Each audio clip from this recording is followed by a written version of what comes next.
Any significant appointments here?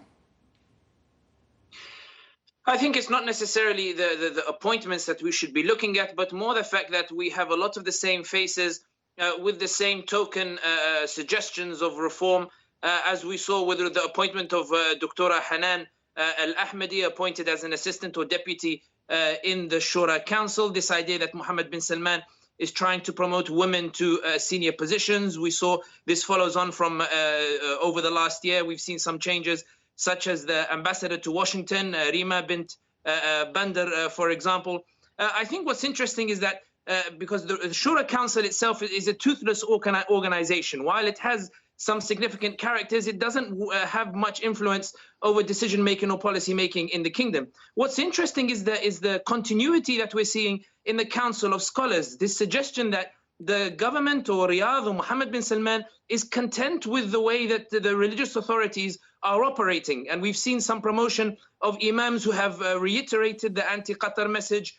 We've seen the sermons change in Mecca and Medina, the two holy sites, to try to promote some of the Saudi policies. This idea that we would have seen a conservative backlash, we're seeing that there is this continuity which suggests that the government is at ease with the religious authorities towing the line after a string of imprisonment of religious figures outside of the official state apparatus and official state institutions. So I think that continuity speaks volumes as to how Mohammed bin Salman feels about the situation, feels about his control of the kingdom.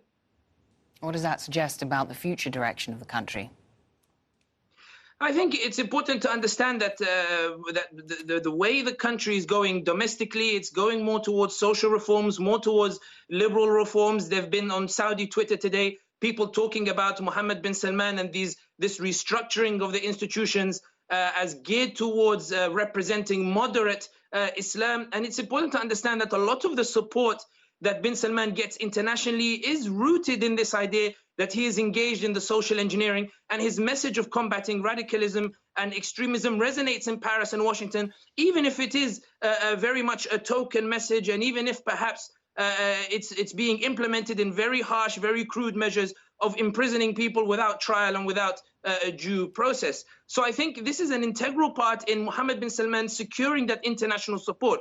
It's not whether he believes it or not. It's the fact that the international community seems to accept that there is a need to remove the conservative elements from society. And this is why this is the direction that we see Saudi Arabia going in, that bin Salman has license to act ultra vires if it means that this social engineering project survives and continues to live past Mohammed bin Salman, particularly given it's a subject that's been very sensitive in the past and a subject no Saudi prince before has ever tried to venture towards. Thank you very much. Sami Hamdi joining